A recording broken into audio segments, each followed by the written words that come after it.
anak-anak kelas 3. Shalom, salam sejahtera bagi kita semua. Assalamualaikum warahmatullahi wabarakatuh. Bertemu kembali dengan Ibu Guru Cynthia Tielung dan kita akan mengikuti pembelajaran online pada hari ini.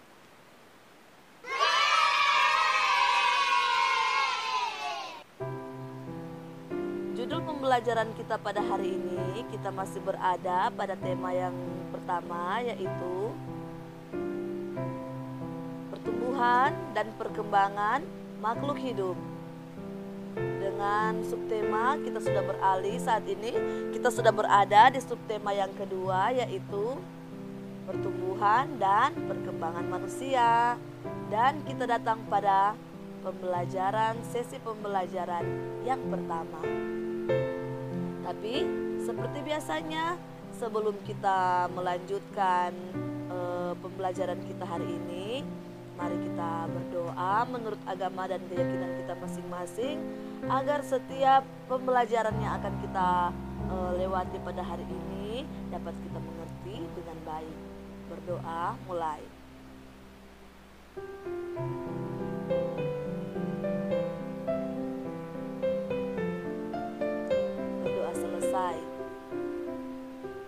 Baik anak-anak, kita lanjutkan pada materi kita. Saat ini Ibu Guru punya pertanyaan bagi kalian.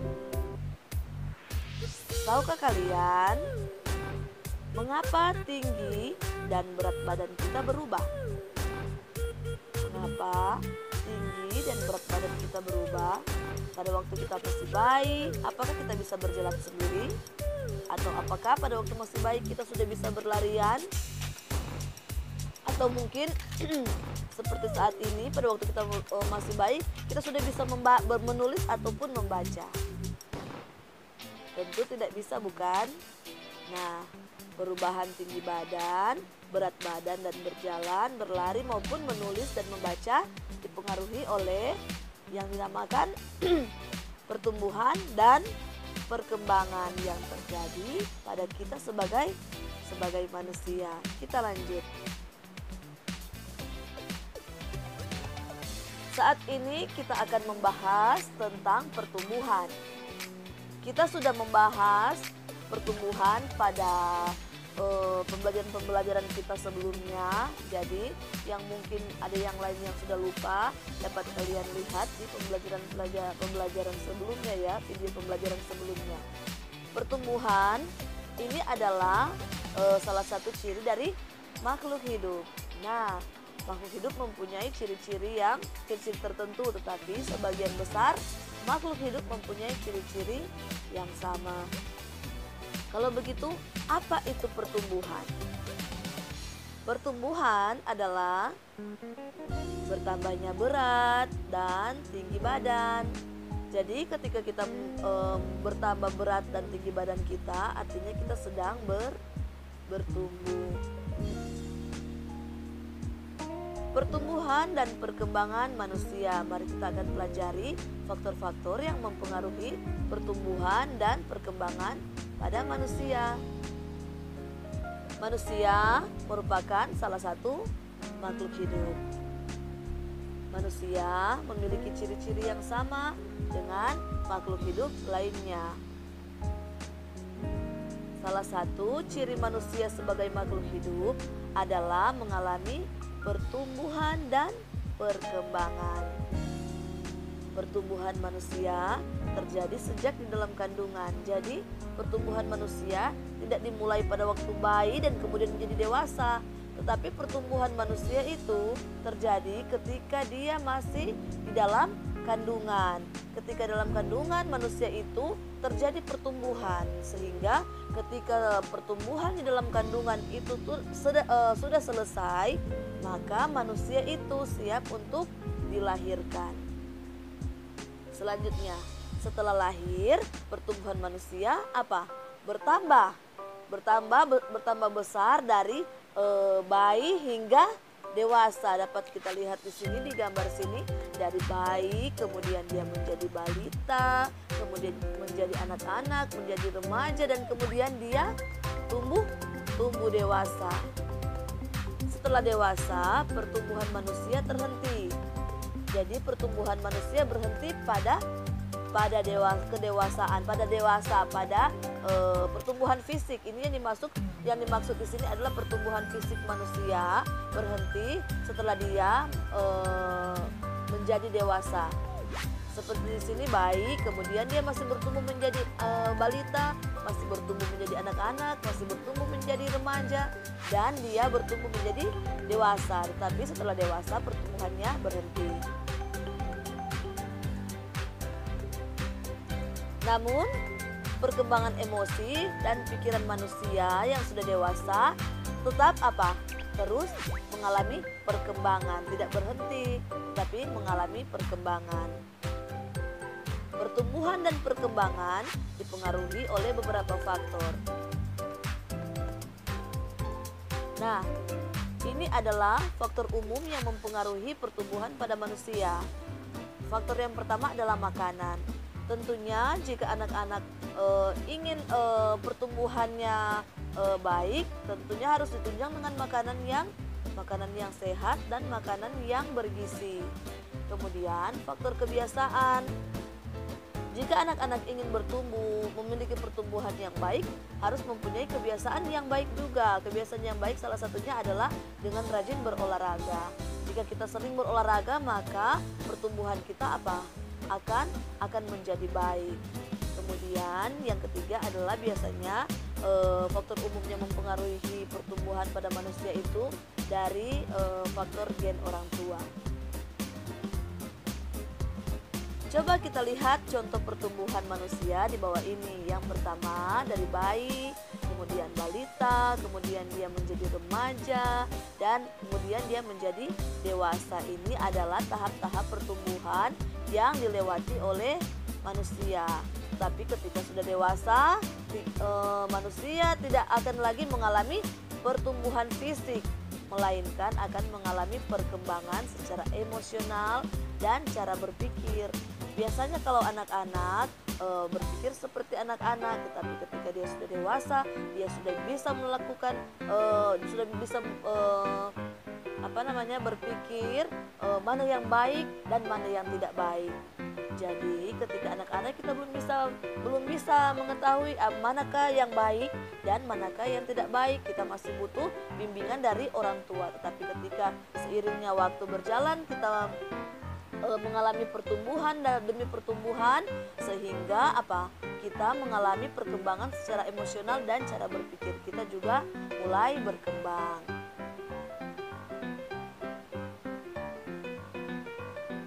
Ayo kita mengamati, perhatikan gambar Udin berikut ini. Nah, pada gambar Udin ini, apakah kamu dapat menemukan perubahan yang dialami Udin berdasarkan gambar tersebut? Coba kita lihat perubahan Udin. Yang pertama, Udin digendong oleh ibunya, kemudian Udin merangkak, dan selanjutnya Udin sudah bisa berjalan.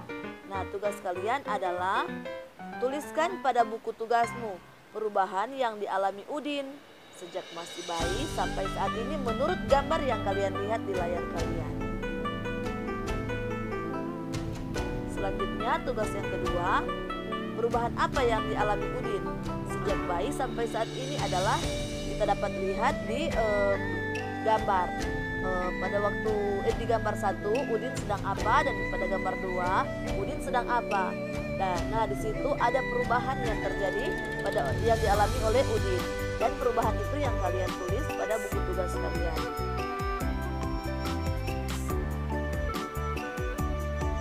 Selanjutnya, ayo kita menulis, apakah kamu mengalami pertumbuhan dan perkembangan seperti Udin? Kita sudah melihat tadi contoh Udin kan? Nah, ibu guru bertanya, apakah kamu mengalami pertumbuhan dan perkembangan seperti Udin? Tentu saja, kalian juga mengalami hal yang sama. Kalian juga mengalami pertumbuhan seperti yang dialami oleh Udin. Nah, tugas kalian adalah cobalah mencari tahu dari orang tuamu tentang pertumbuhan dan perkembanganmu dari sejak lahir sampai saat ini. Jadi tanya ke orang tua perkembangan kalian, informasi yang kalian dapat dari orang tua tentang pertumbuhan dan perkembangan kalian. Misalnya Contohnya tanya kepada orang tua, berapa berat dan tinggi badan saat kalian dilahirkan. Nah, kalian catat. Kemudian kalian juga dapat mencari informasi mengenai kemampuan dalam merangkak atau berjalan. Jadi kalian tanya, kalian itu dilahirkan tinggi dan berat badannya berapa, dan apa saja yang dilakukan kalian. Contohnya merangkak, kalian merangkak dan sampai kalian berjalan sampai saat ini kalian sudah kelas 3, fase-fase apa yang kalian lewati, perkembangan apa yang kalian lewati, dan itu kalian tanya kepada orang tua kalian dan kalian tulis. Nah, di sini sudah ada lembar kegiatan kerja. Di sini lakukan kegiatan wawancara kepada orang tua di rumah untuk mendapatkan informasi tersebut, informasi yang sudah Ibu Guru sampaikan tadi. Tuliskan terlebih dahulu daftar pertanyaan yang ingin kamu tanyakan. Jadi di sini ada 5 pertanyaan yang kalian isi terlebih dahulu, kalian tuliskan terlebih dahulu sebelum kalian bertanya kepada orang tua. Biasanya kalau bertanya kita harus menggunakan kalimat apa, anak-anak? Jika ingin bertanya artinya kita harus menggunakan kalimat tanya. Kalimat tanya misalnya apakah, siapakah, bagaimanakah, dan lain-lain. Jangan lupa setelah kalian menyelesaikan tugas ini, kalian tulis di dalam buku tugas yang sudah kalian siapkan. Kita lanjut. Manusia sebagai makhluk hidup mengalami pertumbuhan dan perkembangan. Bertambah berat serta tinggi badan merupakan salah satu contoh pertumbuhan. Kekuatan tangan manusia juga mengalami perkembangan. Nah, di sini contohnya seperti yang terlihat pada gambar. Edo pada waktu masih kecil, dia kesulitan untuk memegang botol susu. Jadi pada waktu masih kecil, Edo sulit memegang dot. Dia harus memegang dengan 2 tangan. Tetapi setelah Edo mengalami pertumbuhan, tubuh Edo mulai bertambah besar dan Edo pun mulai menjadi kuat. Dengan ketika Edo bertumbuh, begitu pula dengan kekuatan yang dimiliki oleh Edo bertambah, sehingga Edo dapat kita lihat di gambar kedua, dia sudah dapat memegang botol minum yang lebih berat dari botol susu. Jadi pada waktu kita mengalami pertumbuhan, kita juga mengalami perkembangan akan kekuatan yang ada pada kita. Kekuatan tangan yang ada pada kita dapat dilatih.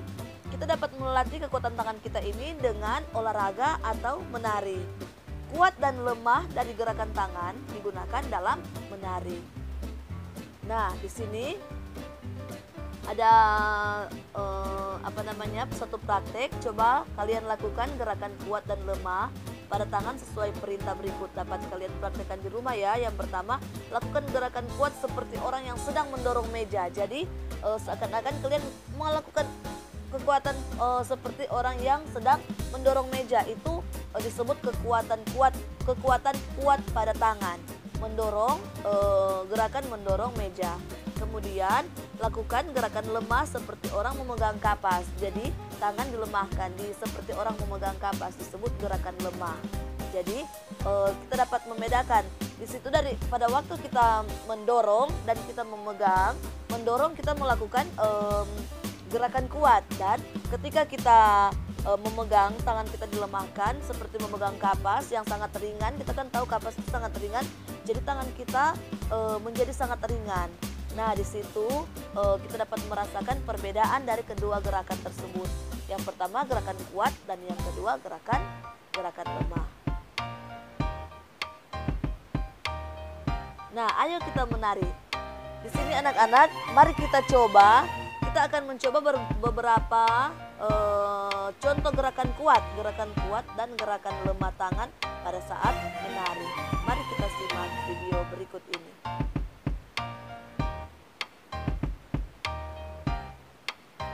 Ini kita akan belajar menari.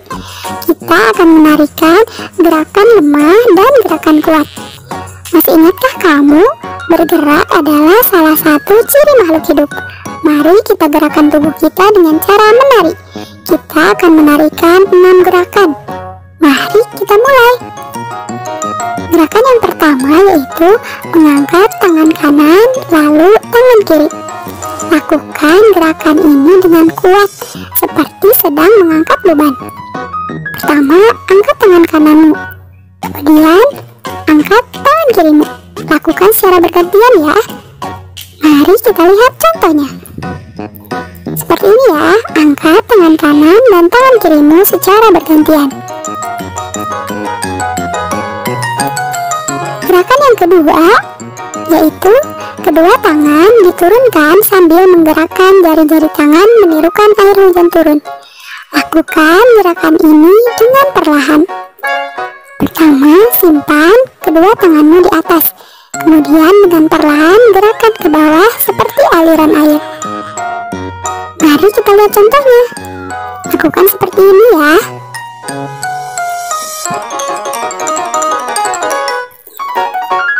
Gerakan yang ketiga yaitu rentangkan kedua tangan ke samping. Lalu bengkokkan sehingga membentuk huruf U. Pertama, rentangkan dulu tanganmu. Kemudian bengkokkan tanganmu membentuk huruf U. Ayo kita lihat contohnya. Seperti ini ya, rentangkan, bengkokkan, rentangkan, bengkokkan, rentangkan, kemudian bengkokkan lagi. Lakukan dengan kuat ya. Gerakan yang keempat yaitu gerakan memutar pergelangan tangan. Lakukan gerakan ini secara perlahan ya. Pertama, rentangkan tanganmu, kemudian gerakan pergelangan tanganmu secara memutar. Mari kita perhatikan contohnya. Seperti ini ya.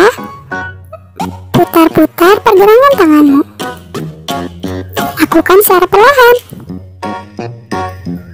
Gerakan yang kelima yaitu mengacungkan tangan ke depan dengan kuat.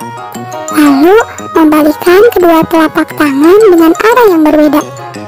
Pertama, acungkan tanganmu dengan posisi telapak tangan terbuka. Kemudian, tutuplah telapak tanganmu. Lakukan secara bergantian ya.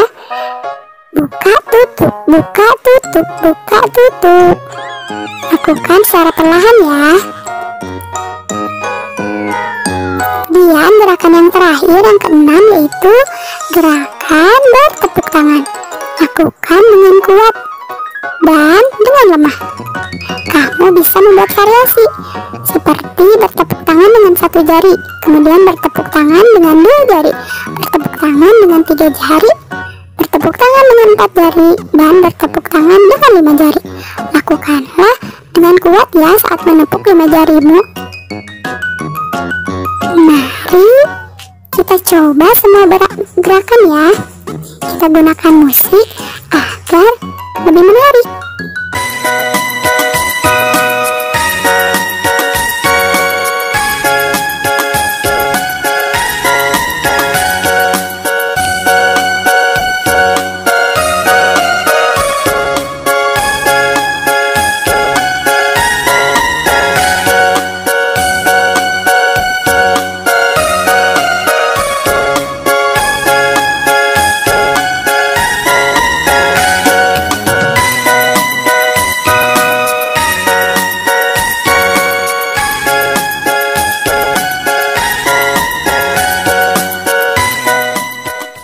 Baiklah anak-anak, setelah kalian melihat video tadi, praktekkanlah cara menari dalam pembelajaran ini dan tunjukkan gerakan mana yang termasuk gerakan kuat dan gerakan mana yang termasuk dalam gerakan lemah dari tangan. Kemudian kalian tuliskan jawaban kalian pada buku tugas yang sudah kalian siapkan sebelumnya. Kita lanjut, ayo berlatih. Badan kita mengalami pertumbuhan dan kemampuan kita pun mengalami perkembangan. Pada saat kelas 1 kalian baru belajar nama dan lambang bilangan sampai bilangan puluhan. Lalu kemudian berkembang menjadi bilangan ratusan dan ribuan. Bahkan saat ini kalian sudah belajar sampai pada bilangan puluhan ribu. Kalian juga sudah belajar dan akan mempelajari penjumlahan dan pengurangan. Mari kita coba pelajari penjumlahan bilangan ribuan menggunakan teknik menyimpan dan teknik tidak menyimpan untuk meningkatkan pemahaman kalian. Kita lanjut. Contoh penjumlahan tanpa teknik menyimpan. 2653 tambah 3302. Mari kita selesaikan penjumlahan berikut ini. Di sini kita terlebih dahulu harus tahu cara menempatkan angka-angka atau bilangan-bilangan ini. Jadi bilangan puluhan tempatnya di mana, bilangan satuan tempatnya di mana, bilangan puluhan tempatnya di mana, bilangan ratusan tempatnya di mana, dan bilangan ribuan tempatnya di mana. 2653 berarti satuannya 3, puluhannya 5, ratusannya 6, dan ribuannya 2. 3302 berarti satuannya 2, puluhannya 0, ratusannya 3, dan ribuannya 3. Dan cara penjumlahannya juga seperti yang sudah Ibu sampaikan yang lalu, kita mulai dari sebelah kanan. Sebelah kanan yaitu kita mulai dari angka satuan. Yang pertama 3 tambah 2 hasilnya 5, 5 tambah 0 hasilnya 5, 6 tambah 3 hasilnya 9, dan 2 tambah 3 hasilnya 5. Jadi 2653 tambah 3302 hasilnya adalah 5955.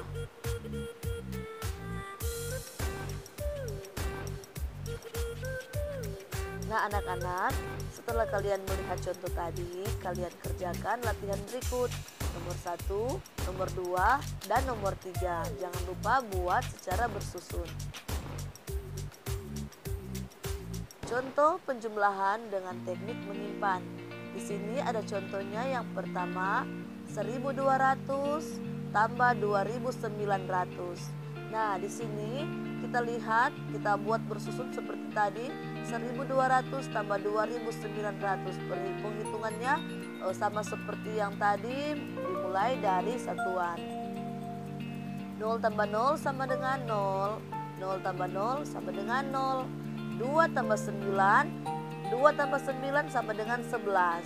11 berarti kita memperoleh dua angka, 1 dan 1. 11 berarti ada puluhan dan ada satuannya. Yang kita tulis di bawah adalah satuannya, sementara puluhannya kita simpan di atas. Kita simpan di atas 1 dan kemudian kita hitung. 1 ditambah 1, kemudian ditambah 2, dan hasilnya adalah 4. Jadi 1200 tambah 2900 hasilnya adalah 4100. Setelah kalian melihat contoh penjumlahan dengan teknik menyimpan, tugas kalian adalah selesaikan soal penjumlahan berikut ini. Nomor 1, nomor 2, nomor 3, dan nomor 4. Baiklah anak-anak, demikianlah pembelajaran kita hari ini. Jangan lupa jika kalian sudah menyelesaikan semua pembelajaran kalian pada hari ini, setiap tugas-tugas yang ada pada pembelajaran hari ini, kalian masukkan dalam grup kelas. Baiklah, sampai jumpa pada pembelajaran berikutnya. Akhir kata, Tuhan Yesus memberkati kita semua dan wassalamualaikum warahmatullahi wabarakatuh. Sampai jumpa.